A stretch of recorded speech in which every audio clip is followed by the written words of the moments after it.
বর্তমানে কিন্তু এখন আর কারোরই অজানা নেই যে বাংলাদেশি নাগরিকদের জন্যে ভারতীয় সবচেয়ে চাহিদা সম্পন্ন ভিসা, ট্যুরিস্ট ভিসা সহ সব ধরনের ভিসা সার্ভিস বন্ধ রয়েছে। শুধুমাত্র মেডিকেল ভিসা সহ 2 থেকে 3টি ভিসা সার্ভিস সীমিত পরিমাণে দেওয়া হচ্ছে বাংলাদেশিদের। ভারতের মন্ত্রী পরিষদে পররাষ্ট্র মন্ত্রণালয় থেকে বাংলাদেশের সাথে যে বৈঠক করা হয়েছে, সে পোর্টালেও কিন্তু নতুন কোনো কিছুই ছিল না, সব পুরনো কথাই আওড়ানো হয়েছে যে ভারত খুব সুন্দরভাবে বাংলাদেশের সাথে ভালো সম্পর্ক বজায় রেখে হয়তো ভিসা নীতিও চালু করে দিবে। বাট বিশ্লেষকদের বিভিন্ন আলোচনায় যেটা বোঝা যাচ্ছে বা নিজেরা যদি আমরা বিশ্লেষণ করি, তাতে কিন্তু স্পষ্টই যে মার্চ মাস থেকে ভিসা হয়তো স্বাভাবিক হতে পারে, বাট এ কথার কোনো নিশ্চয়তা দেখা যায় না। কিন্তু অবশ্যই অনেক দিন, অনেক মাস ধরেই কিন্তু আমরা শুনছি, জানছি, এবং ভারতের হাইকমিশনার প্রণয় ভার্মা, পররাষ্ট্র সচিব বিক্রম মিশ্রির কথায়ও বারবার আশার আলো দেখেছি, কিন্তু বাস্তবে তেমন কিছুই ঘটেনি। এন্ট্রি এবং স্টুডেন্ট ভিসা, মেডিকেল ভিসার স্লট বা ভিসা কিছুটা বাড়ানো হয়েছে, শুধুমাত্র সেটা সীমিত আকারের চেয়ে বেশি।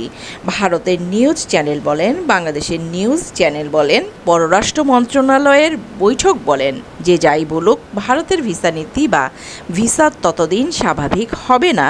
বাংলাদেশের রাজনৈতিক পরিস্থিতি যতদিন না স্বাভাবিক হচ্ছে, যতদিন না বাংলাদেশে একটি নির্বাচিত সরকার আসছে, ভারত তাদের সেই অ্যাট ফার্স্ট কথা যেটা বলেছিল, বাংলাদেশে একজন নির্বাচিত সরকার আসার আগে তারা কোনোভাবেই আগের মতো রিলেশনশিপে যাবে না। ভিসা নীতি যেভাবে চলছে বা ভিসা যেভাবে দেওয়া হচ্ছে সেভাবেই সীমিত আকারে চলবে। মেডিকেল ভিসা, এন্ট্রি ভিসা এবং স্টুডেন্ট ভিসা, এই 3 ধরনের ভিসা সীমিত আকারে চালাচ্ছে বা সীমিত আকারে ভিসা দিচ্ছে, এবং বাংলাদেশে নির্বাচন যতদিন না হচ্ছে ততদিন এভাবেই তারা সীমিত আকারে ভিসা দিতে থাকবে। যদিও মার্চ মাসের প্রথম সপ্তাহে ভারতীয় প্রতিনিধি দল ঢাকায় আসার কথা, তাদের ঢাকায় আসার পর যেই বৈঠক হবে বা যে আলোচনা হবে, সে বৈঠক বা আলোচনায় হয়তোবা নতুন কিছু উঠে আসতে পারে বা ভিসা নিয়ে হয়তোবা কোনো সুসংবাদ আমরা পেতেও পারি। সেই মার্চ মাস পর্যন্ত আমরা সবাই অপেক্ষায় আছি।